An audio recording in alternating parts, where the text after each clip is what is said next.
ಲೈಫಲ್ಲಿ ಒಂದು ಸರಿನಾದರೂ ಸನ್ರೈಸ್ ನೋಡಲೇಬೇಕಪ್ಪ ಅಂತ ಯಾರಿಗಾದರೂ ಆಸೆ ಇದ್ದೇ ಇರುತ್ತೆ. ಆ ಥರ ಒಂದು ಕ್ರೇಜಿ ಬ್ಯೂಟಿಫುಲ್ ಸನ್ರೈಸನ್ನು ನಾನು ನಿಮಗೆ ತೋರಿಸ್ಬೇಕಂತ ಬಂದೆ.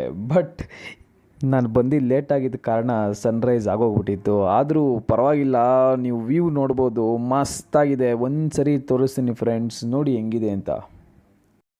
ಯಾರಿಗೇನೇ ಟೆನ್ಷನ್ ಇರಲಿ, ಈ ಒಂದು ಸ್ಪಾಟಿಗೆ ಬಂದು ನೋಡಿದ ತಕ್ಷಣ ಒಂದು ಸೆಕೆಂಡು ಏನು ಗುರು ಇದು ವ್ಯೂ ಮಸ್ತಾಗಿದೆ ಅಂತ ಹೇಳ್ಕೊಂಡಿಲ್ಲ ಅಂದರೆ ಅದು ತುಂಬಾ ದೊಡ್ಡ ತಪ್ಪಾಗ್ಬಿಡುತ್ತೆ. ಮಸ್ತಾಗಿದೆ ವ್ಯೂ ಮಾತ್ರ.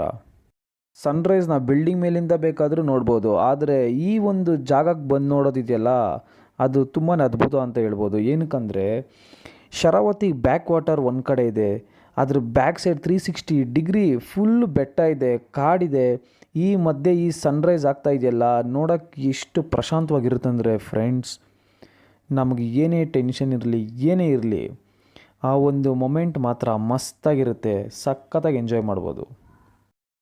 ಈ ಲೊಕೇಶನ್ ಆನ್ ದ ವೇಲೇ ಸಿಗುತ್ತೆ. ಗೇರ್ಸಪ್ಪ ಟು ಹೊನ್ನಾವರ ಹೋಗೋ ರೋಡಲ್ಲಿ ಶರಾವತಿ ವ್ಯೂ ಪಾಯಿಂಟ್ ಅಂತ. ಇಲ್ಲಿ ಯಾರಾದರೂ ಟ್ರಾವೆಲ್ ಮಾಡ್ತಿದ್ರೆ, ಬೆಳಗ್ಗೆ ಅರ್ಲಿ ಮಾರ್ನಿಂಗ್ ಹೋಗೋರಿದ್ರೆ ಬಂದು ನೋಡ್ಕೊಂಡು ಹೋಗಿ. ಪ್ಲೇಸ್ ಮಾತ್ರ ಚೆನ್ನಾಗಿದೆ. ಹಾಗೆ ನಿಮಗೊಂದು ಬ್ಯೂಟಿಫುಲ್ ವ್ಯೂ ಸಿಗುತ್ತೆ. ಈ ಥರ ಒಂದು ವ್ಯೂ ಎಲ್ಲೂ ಸಿಗಲ್ಲ ಅಂತ ಹೇಳೋಕ್ಕೆ ಇಷ್ಟಪಡ್ತೀನಿ. ಏನಕ್ಕಪ್ಪ ಅಂದರೆ ನೀವು ನೋಡ್ಬೋದು ಆ ಥರ ಒಂದು ಶರಾವತಿ ಬ್ಯಾಕ್ ವಾಟರು ಯಾವ ಥರ ಫ್ಲೋ ಆಗ್ತಾಯಿದೆ ಜೋಗ್ ಫಾಲ್ಸಿಂದ ಹಿಡಿದು. ಇಲ್ಲಿರೋ ಜನರೇ ಪುಣ್ಯವಂತರು ಅಂತ ಹೇಳೋಕ್ಕೆ ಇಷ್ಟಪಡ್ತೀನಿ. ಈ ಥರ ಒಂದು ವ್ಯೂನ ಅವರು ಡೈಲಿ ನೋಡ್ತಾ ಇರ್ತಾರೆ. ನಾವಾದರೆ ಅಮಾವಾಸ್ಯೆ ಹುಣ್ಣಿಮೆಗೆ ಈ ಕಡೆ ಬಂದಾಗ ಅಷ್ಟೇ ಸಿಗೋದು. ಮನೆ ಮೇಲಿಂದ ಬೇಕಾದ್ರೆ ವ್ಯೂ ಯಾರು ಬೇಕಾದ್ರೂ ನೋಡ್ಬೋದು, ಆದರೆ ಈ ಥರ ಒಂದು ಪ್ಲೇಸಲ್ಲಿ ಇದೆಯಲ್ಲ ನೋಡೋದು ತುಂಬಾ ಅದೃಷ್ಟ ಅಂತ ಹೇಳೋಕ್ಕೆ ಇಷ್ಟಪಡ್ತೀನಿ. ಓಕೆ ಫ್ರೆಂಡ್ಸ್, ಇದನ್ನ ನಾನು ತೋರಿಸ್ಬೇಕಾಗಿತ್ತು, ತೋರಿಸಿದ್ದೀನಿ. ನೋಡಿ ಎಂಜಾಯ್ ಮಾಡಿ. ನೆಕ್ಸ್ಟ್ ವೀಡಿಯೋದಲ್ಲಿ ಸಿಗೋಣ. ಬಾಯ್.